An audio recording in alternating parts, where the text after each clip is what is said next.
जय श्री राम दोस्तों, स्वागत है आपका अपने चैनल स्टूडेंट पॉइंट वीडी में। तो आई होप आप सभी लोग अच्छे होंगे।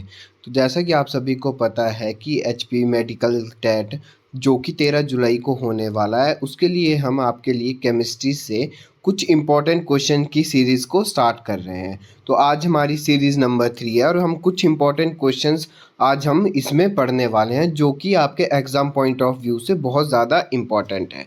तो शुरू करते हैं हम आज की वीडियो। तो हमारा फर्स्ट क्वेश्चन है, phenols upon distillation with zinc dust gives.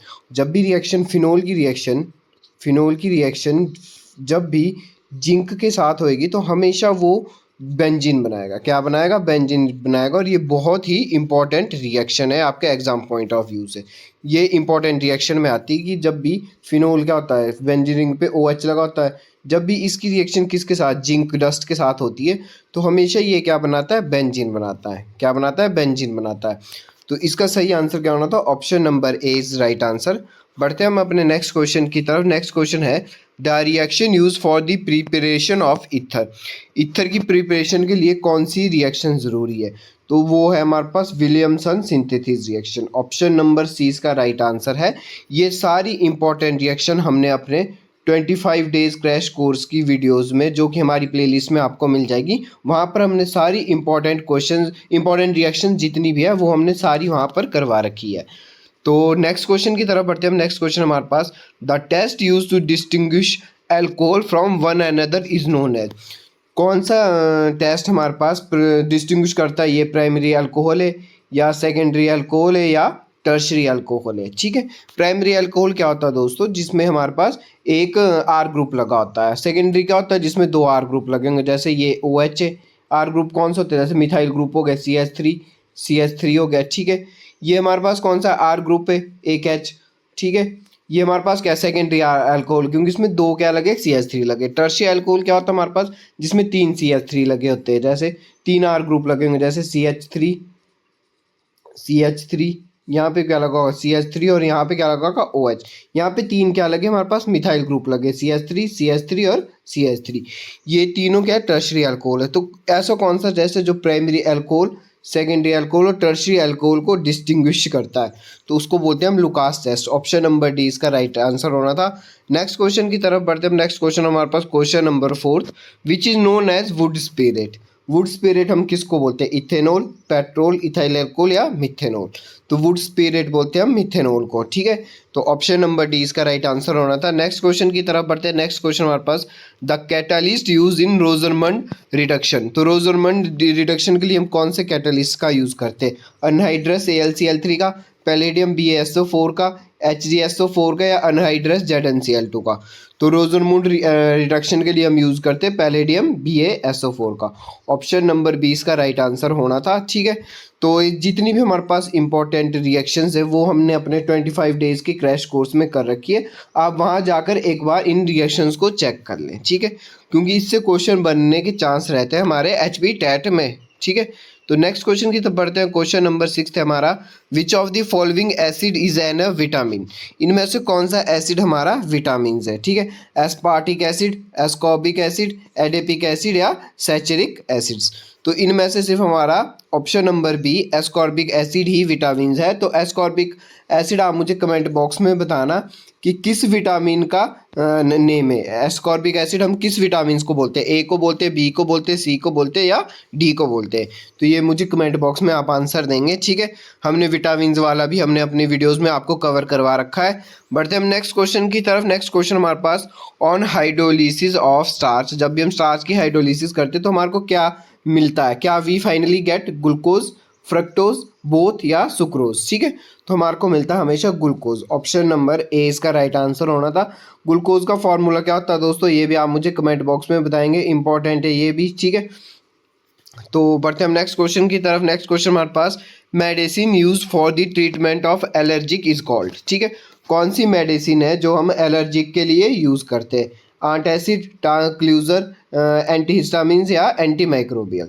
तो हम एलर्जी के लिए यूज़ करते हैं एंटीहिस्टामिन्स, ठीक है। ये भी हमने अपनी वीडियोस में कर रखा, बायोमोलिक्यूल नाम एक हमारे पास चैप्टर है, उसमें हमने ये सारे मेडिसिन के बारे में कर रखा है। और ये तो मेडिकल वालों के लिए बहुत ही ज़्यादा इंपॉर्टेंट है, इससे क्वेश्चन बनने के चांस। तो आपको पता होना चाहिए एंटासिड के एग्जाम्पल कौन कौन से होते हैं। एंटासिड के एग्जाम्पल होते हैं AlOH3, ठीक है, MgOH2, ठीक है। और होता है बेकिंग सोडा भी हमारे पास क्या होता है, एंटासिड होता है, ठीक है। बेकिंग सोडा भी क्या होता है हमारे पास, एंटासिड होता है। फोर्थ आपके पास रेनिटाइडिन, जिसको हम मॉडर्न एंटासिड के नाम से भी जानते हैं, रेनिटाइडिन, ये भी हमारे पास क्या है, एंटासिड, ठीक है। ट्रांसक्लूजर के एग्जांपल क्या है आपका, इक्विनिल, EQUINOL, ठीक है, ये क्या हमारे पास ट्रांसक्लूजर होते हैं, ठीक है। एंटीहिस्टामिन्स का एग्जांपल क्या है, जैसे आपकी सिट्राजिन होगी, जब भी आपको एलर्जी होती है आप कौन सी दवाई खाते हैं, सिट्राजिन्स खाते हैं, ठीक है। ये हमारे पास एंटीहिस्टामिन्स का एग्जांपल है। तो एग्जांपल से आपके पास चांस रहते हैं कि आपको क्वेश्चन बने पेपर में, ठीक है। तो एलर्जी के लिए हम क्या बोलते हैं, हम एलर्जी जो भी मेडिसिन यूज़ करते हैं एंटीहिस्टामिन्स बोलते हैं। ऑप्शन नंबर सी इसका राइट आंसर होना था। नेक्स्ट 9th क्वेश्चन की तरफ बढ़ते हैं हम। Phenol is the monomer unit. Phenol किसका मोनोमर यूनिट है, नाइलॉन 6 का, बेकलाइट का या PVC का, ग्लिप्टल का। तो नाइलॉन 6 का मोनोमर यूनिट क्या है दोस्तों, कैप्रोलैक्टम, ठीक है, ये भी इंपॉर्टेंट है। क्या ये मोनोमर यूनिट है नाइलॉन 6 का, कैप्रोलैक्टम हमारे पास मोनोमर यूनिट रहता है। सेकंड आपका बेकलाइट यूनिट रहता है फिनोल का, ठीक है। तो ऑप्शन बी इसका राइट आंसर होना था। PVC का मोनोमर यूनिट क्या है दोस्तों, विनाइल क्लोराइड। क्या, विनाइल क्लोराइड हमारे पास इसका मोनोमर यूनिट रहता है, ठीक है। विनाइल क्लोराइड को हम कैसे लिखते हैं, हम CH2 डबल बॉन्ड CH और इसके ऊपर क्या लगा होता है, Cl लगा है। तो ये भी हमने अपनी वीडियोस में कर रखे सारे, ठीक है। ग्लिप्टिल का क्या है दोस्तों, ट्राइपिथाइलिक एसिड, ठीक है। ऑप्शन नंबर ग्लिप्टिल का मोनोमर यूनिट क्या है, ट्राइपिथाइलिक एसिड है। तो फिनोल का मोनोमर यूनिट क्या है दोस्तों हमारे पास, ऑप्शन नंबर बी, बेकलाइट, ठीक है। तो बढ़ते हम नेक्स्ट क्वेश्चन की तरफ। नेक्स्ट क्वेश्चन हमारे पास, वॉल्कनाइजेशन मेक्स रबर। जब हम वॉल्कनाइजेशन कराते हैं उससे रबर को क्या होता है, इलास्टिक, मोर इलास्टिक बनता है, सोल्यूबल इन ऑर्गेनिक सॉल्वेंट बनता है, या क्रिस्टलाइन बनता है, या नन ऑफ दिस बनता है। तो जब भी हम वॉल्कनाइजेशन कराते हैं रबर की तो वो क्या बनता है, मोर इलास्टिक बनता है। ऑप्शन नंबर ए इसका राइट आंसर होना था, ठीक है। तो वॉल्कनाइजेशन ऑफ रबर के लिए हम कौन से किसका यूज़ करते हैं, हम तो हम यूज़ करते हैं सल्फर का। किसका यूज़ करते हैं हम, सल्फर का यूज़ करते हैं, ठीक है। रबड़ का आपका अगर आपको आ जाए कि रबड़ का मोनोमर यूनिट क्या है, तो रबड़ की मोनोमर यूनिट होती है आइसोप्रीन। नेचुरल रबड़ की मोनोमर यूनिट क्या रहती है, हमेशा आइसोप्रीन रहती है। अगर आपको आ जाए कि सिंथेटिक रबड़ की मोनोमर यूनिट बताओ, किसकी, सिंथेटिक रबड़ की मोनोमर यूनिट, तो वो रहती है हमेशा क्लोरोप्रीन। क्या रहती है वो, क्लोरोप्रीन रहती है, ठीक है। तो और हमारी नेचुरल रबड़ की क्या रहती है, आइसोप्रीन रहती है। तो वॉल्कनाइजेशन में एक रबड़ is more elastic. Option number A इसका राइट आंसर होना था। नेक्स्ट क्वेश्चन की तरफ बढ़ते हैं हम। Nylon 6 is made up of.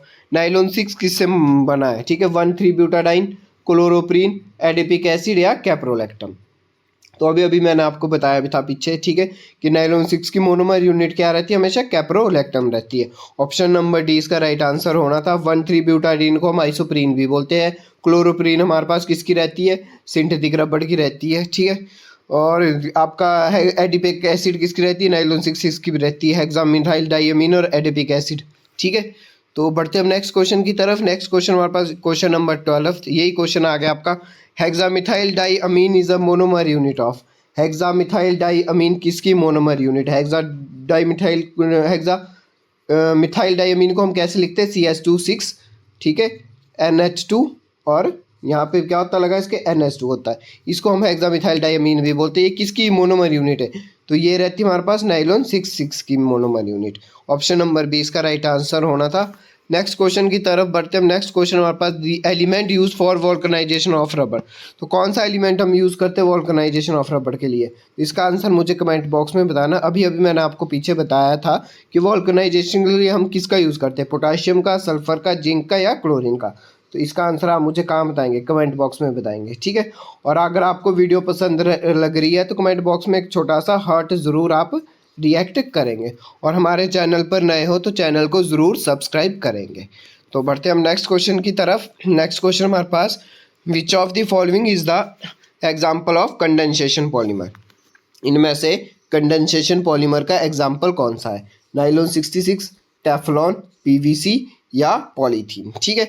तो हमारे पास कंडेंसेशन पॉलीमर का एग्जांपल है हमारे पास नायलॉन 66, ठीक है। और जितने भी ये सारे एग्जांपल है, ये सारे एग्जांपल किसके, एडिशन पॉलीमर के, ठीक है। टेफ्लॉन को हम एडिशन पॉलीमर बोलते हैं, पीवीसी को हम एडिशनल पॉलीमर बोलते हैं, पॉलीथीन को हम एडिशनल पॉलीमर बोलते हैं, ठीक है।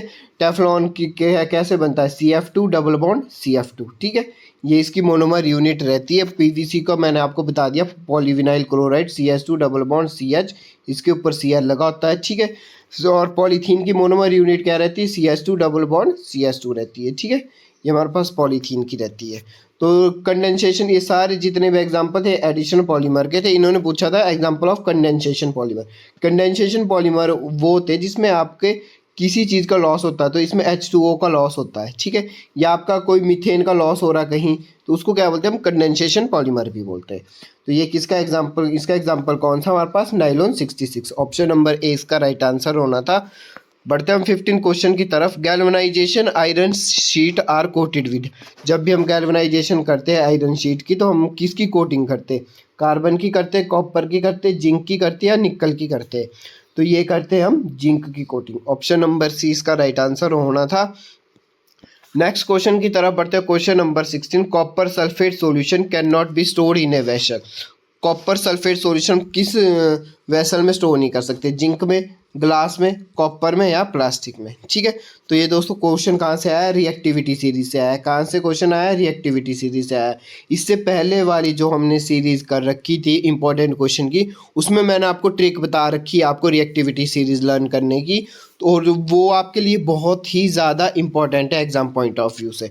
तो मैं यहाँ पे रिएक्शन आपको लिख दूंगा, आप मुझे कमेंट बॉक्स में ज़रूर इसका आंसर देंगे, ठीक है।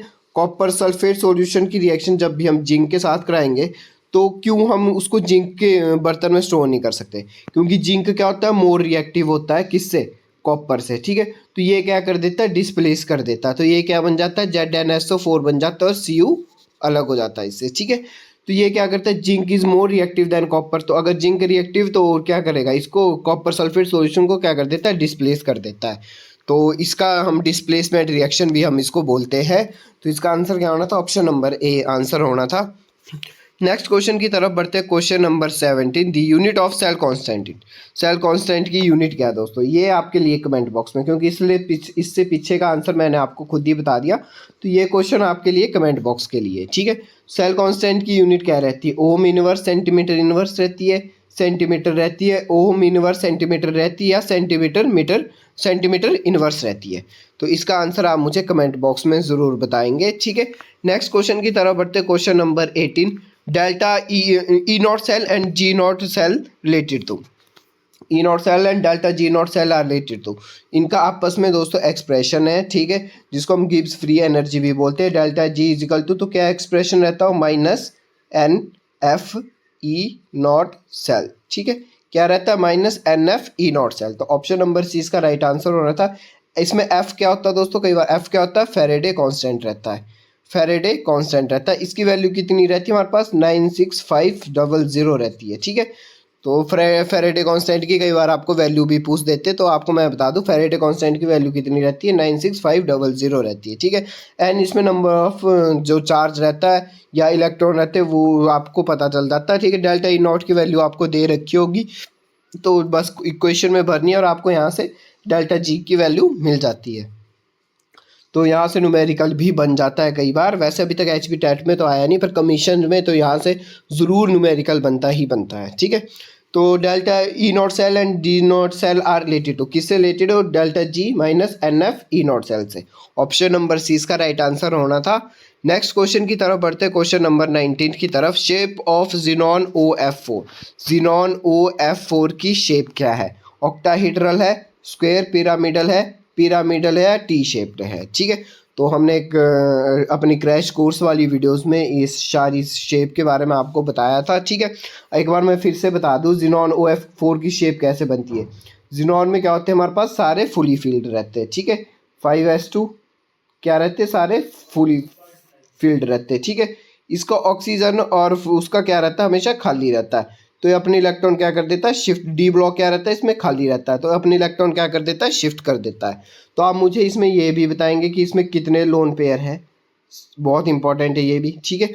और इसकी शेप क्या बनती है, तो ये आप मुझे कमेंट बॉक्स में बताना, क्योंकि हमने अपनी क्रैश कोर्स वाली वीडियोस में ये सारी चीज़ें कर रखी है। तो इसका आंसर आप कमेंट बॉक्स में ज़रूर बताएंगे, ठीक है। Question number 20, the basicity of H3PO2।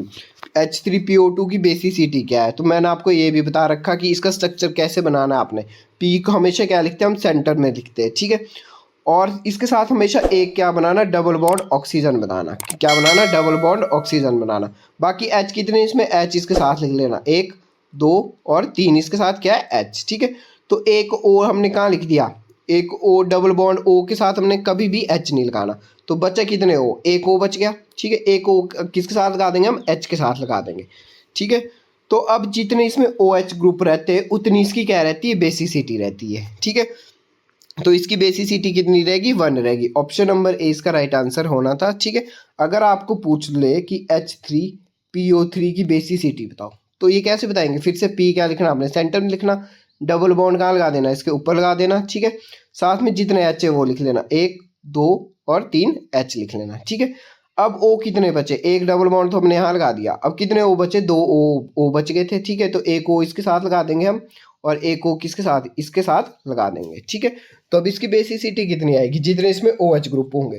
तो कितने ओ एच ग्रुप, इसमें 2 ओ एच ग्रुप है, तो इसकी बेसिसिटी क्या आ जाएगी, 2 आ जाएगी। तो हमारे को किसकी पूछा था, H3PO2 की पूछा था। तो इसकी बेसिसिटी कितनी आई, 1 आई। तो आंसर क्या होना था इसका, ऑप्शन नंबर ए। तो बढ़ते हम नेक्स्ट क्वेश्चन की तरफ। Question number 21, which act as an oxidizing as well as reducing agent. तो इनमें से कौन ऑक्सीडाइजिंग और रिड्यूसिंग एजेंट एक्ट करता है, SO2 SO3 H2S या नन ऑफ दिस। तो इसमें सबसे ज़्यादा ऑक्सीडाइजिंग और रिड्यूसिंग एजेंट दोनों जो एक्ट करता है वो करता है हमारे पास SO2। ऑप्शन नंबर ए इसका राइट आंसर होना था। क्वेश्चन नंबर 22 की तरफ को चलते हैं हम। ओलेम इज ओलेम क्या है, caster oil, oil of vitriol, fuming H2SO4 या नन ऑफ दिस। तो इसका सही आंसर है हमारे पास option number C, fuming H2SO4। आपने मुझे कमेंट बॉक्स में बताना कि ऑयल ऑफ विट्रोल का फॉर्मूला क्या है। तो ये भी बहुत इंपॉर्टेंट है आपके एग्जाम पॉइंट ऑफ व्यू से, ठीक है। इसको भी हम क्या बोलते हैं, H2SO4 ही बोलते हैं। ये भी बहुत इंपॉर्टेंट है, ठीक है। तो नेक्स्ट क्वेश्चन की तरफ बढ़ते हैं हम। अगर आपको वीडियो पसंद आ रही हो तो हमारे चैनल को सब्सक्राइब, लाइक और कमेंट में एक छोटा सा हार्ट जरूर रिएक्ट करें। The correct order of acidic strength, acidic strength का करेक्ट ऑर्डर क्या है, H2O H2S H2SC या H2TE। तो ये क्वेश्चन भी मैं आपको कमेंट बॉक्स के लिए देता हूँ, ठीक है। आज के क्वेश्चन मैक्सिमम आपके कमेंट बॉक्स के लिए, मैं आपको इसका बता दूंगा कि कैसे इसका आपने आंसर देना है, ठीक है। तो जिसका साइज सबसे बड़ा होगा वो ज़्यादा एसिडिक होगा, SE TE और O में जिसका साइज सबसे बड़ा होगा वो सबसे ज़्यादा एसिडिक होगा, ठीक है। अब मान लो यहाँ पे क्या है, H2O है, ठीक है। ये तो क्या बना देता, हाइड्रोजन बॉन्डिंग बना देता, क्या बना देता, हाइड्रोजन बॉन्डिंग बना देता है, जिसकी वजह से अपना H लूज नहीं करता। H पॉजिटिव क्या करता है, लूज नहीं कर पाता। तो H2O तो नहीं है। बाकी H2S H2SC और H2TE में आपने क्या है, जिसका साइज सबसे ज़्यादा बड़ा होगा उसकी स्ट्रेंथ क्या होगी, सबसे ज़्यादा होगी, सबसे ज़्यादा एसिडिक होगा, सबसे ज़्यादा H पॉजिटिव वो लूज करेगा जिसका सबसे ज़्यादा साइज होगा। तो मैंने आपको आंसर बता दिया, आप जल्दी से इसका आंसर बता देंगे B C D में से कौन सा होगा। ऑप्शन नंबर बी होगा, ऑप्शन नंबर सी होगा या ऑप्शन नंबर डी होगा। तो नेक्स्ट क्वेश्चन की तरफ बढ़ते हैं हम। नेक्स्ट क्वेश्चन हमारे पास, which of the following bond is strongest. सबसे ज्यादा स्ट्रॉन्गेस्ट बॉन्ड कौन सा होता है, FF CL II या BR। तो इसका आंसर दोस्तों FF नहीं है, इसका आंसर है CL, ठीक है। सबसे स्ट्रॉन्गेस्ट बॉन्ड कौन सा होता है, CL होता है, ठीक है। FF इसलिए नहीं होता क्योंकि इसका साइज क्या बहुत ज़्यादा छोटा है। तो जब ये दूसरे F के साथ बॉन्ड बनाता तो इसमें क्या होते हैं, बहुत ज़्यादा इलेक्ट्रॉन आ जाते हैं। देखो F में भी बहुत सारे इलेक्ट्रॉन है, ठीक है, और इसमें भी बहुत सारे इलेक्ट्रॉन, तो आपस में ये क्या कर देते हैं, रिपेल कर देते हैं। तो रिपेल की वजह से इसका बॉन्ड क्या बन जाता है, वीक बन जाता है, ठीक है। ये इलेक्ट्रॉन आपस में क्या करते हैं, रिपेल करते हैं। क्लोरीन का क्या है दोस्तों, साइज बड़ा है, ठीक है। इसमें अगर इलेक्ट्रॉन है भी तो इतने ज़्यादा आपस में क्या है, रिपेल नहीं कर पाते, जिसकी वजह से इन दोनों का आपस में बॉन्ड क्या रहता है, हमेशा स्ट्रॉन्ग रहता है। तो इसका आंसर क्या होना था, ऑप्शन नंबर बी इसका राइट आंसर होना था। बढ़ते हम नेक्स्ट क्वेश्चन की तरफ। नेक्स्ट क्वेश्चन हमारे पास, the bleaching action of chlorine is due to. तो bleaching action of chlorine is due to किसकी वजह से होता है? रिडक्शन, हाइड्रोजिनेशन, क्लोरीनेशन या ऑक्सीडेशन। तो bleaching action of chlorine is due to hydrogenation. Option number B इसका राइट आंसर होना था। ठीक है, हाइड्रोजिनेशन की वजह से हमारे पास ब्लीचिंग एक्शन ऑफ क्लोरीन होता है। ठीक है, नेक्स्ट 26 क्वेश्चन की तरफ बढ़ते हैं हम। Which does not belong to the first transition series. इनमें से कौन से हमारे पास फर्स्ट ट्रांजिशन सीरीज में नहीं आता? तो आपको फर्स्ट ट्रांजिशन मैं बता दूं क्या क्या होती है। Scandium, vanadium, titanium, chromium, manganese, iron, cobalt, निकल। स्कैंडियम है दोस्तों? नहीं है। वैनेडियम आ जाता है। ठीक है, कॉपर भी आ जाता है फर्स्ट ट्रांजिशन सीरीज में। आयरन भी फर्स्ट ट्रांजिशन सीरीज में आता है। ठीक है, तो Ag हमारे पास क्या है? सेकंड ट्रांजिशन सीरीज में आता है, सिल्वर। ठीक है, और Au हमारे पास क्या आता है? थर्ड ट्रांजिशन सीरीज में आता है। तो ये दोनों ही आपके लिए इंपॉर्टेंट है।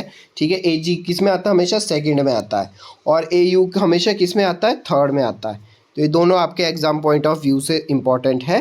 तो इसका आंसर क्या होना था? डज नॉट पूछा, तो ऑप्शन नंबर सी इसका राइट आंसर होना था। नेक्स्ट क्वेश्चन आपके पास 27th question. Which metal has the lowest melting point. इनमें से किस मेटल का लोएस्ट मेल्टिंग पॉइंट होता है? तो ये होता है हमारे पास सीजियम का। ऑप्शन नंबर ए इसका राइट आंसर होना था। ठीक है, नेक्स्ट क्वेश्चन की तरफ बढ़ते हैं हम। Vitamin B12 contains. Vitamin B12 किस में होता है? कोबाल्ट में।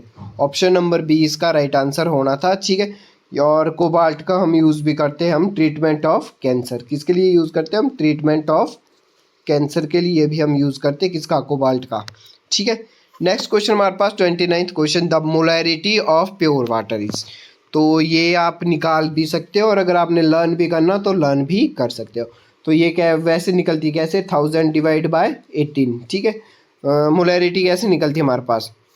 Number of moles of solute, number of moles of solute upon volume of solution in litre. ठीक है, तो number of moles of solute कैसे निकलते हैं हमारे पास? Given mass upon molar mass. तो गिवन मास अगर हम इसको 1 ग्राम लेके चले तो मोलर मास कितना है इसका? H2O का कितना होता है? 18। तो 1/18 हो जाता है। ठीक है, और अब हमारे पास नंबर ऑफ मोल्स आ गए 1/18। 1/18 नंबर ऑफ मोल्स आ गए। ठीक है, यहाँ पे कितना आ गया हमारे पास? प्योर वाटर हम किस में बात करते हैं? लीटर्स में बात करते हैं। Volume of solution in litre होता है, तो हम इसको क्या लिख लेते हैं? 1000 लिख लेते हैं। तो ये कहाँ 1000 ऊपर चल जाता है, 1000/18 आ जाता है। ठीक है, तो ये 1000/18 को जब हम सॉल्व करेंगे तो 55.6 आता है। तो आप इसको लर्न भी कर सकते हो, और निकालना हो तो निकाल भी सकते हो। ऑप्शन नंबर सी इसका राइट आंसर होना था। ठीक है, तो नेक्स्ट क्वेश्चन की तरफ बढ़ते हैं हम। लास्ट एंड फाइनल क्वेश्चन हमारा। Which of the following is the colligative property. तो इनमें से हमारे पास कौन सी कॉलगेटिव प्रॉपर्टी होती है? Molar mass, osmotic pressure, viscosity और ऑप्टिकल एक्टिविटी। तो हमारे पास कॉलगेटिव प्रॉपर्टी कितनी है दोस्तों? 4 कॉलगेटिव प्रॉपर्टी होती है। कौन कौन सी हमारे पास 4 कॉलगेटिव प्रॉपर्टी होती है? Elevation in boiling point, depression in freezing point, osmotic pressure और डिप्रेशन इन ऑस्मोटिक क्या बोलते हैं? रेयॉल्स लॉ इन वेपर प्रेशर। तो वेपर प्रेशर वाली, ठीक है, टेम्परेचर वाली, फ्रीजिंग पॉइंट वाली और ऑस्मोटिक प्रेशर वाली, ये सारी क्या है हमारे पास? कॉलगेटिव प्रॉपर्टी है। और कॉलगेटिव प्रॉपर्टी हमेशा किस पे डिपेंड करती है दोस्तों? ये हमेशा याद रखना, नंबर ऑफ सॉल्यूट पार्टिकल। किस पे डिपेंड करती है? नंबर ऑफ सॉल्यूट पार्टिकल्स पे डिपेंड करती है। ठीक है, तो इनमें से कौन सी हमारे पास ऑस्मोटिक प्रेशर है, कौन सी हमारे पास कॉलगेटिव प्रॉपर्टी है? ऑस्मोटिक प्रेशर हमारे पास कॉलगेटिव प्रॉपर्टी है। ठीक है, तो आज की वीडियो हमारी यहीं ख़त्म होती है। अगर आपको वीडियो पसंद आई हो तो एक छोटा सा दिल ज़रूर रिएक्ट करें कमेंट बॉक्स में, और चैनल पर नए हो तो चैनल को ज़रूर सब्सक्राइब करें। आपको हमारी प्लेलिस्ट पे 25 डेज़ क्रैश कोर्स की वीडियोस भी मिल जाएगी। साथ ही साथ आपको प्रैक्टिस करने के लिए हमने आपके लिए सीरीज़ भी निकाल के लेके आए हैं, जो कि HP टेट के लिए बहुत ज़्यादा इम्पॉर्टेंट है। तो आज की वीडियो के लिए thanks for watching this video.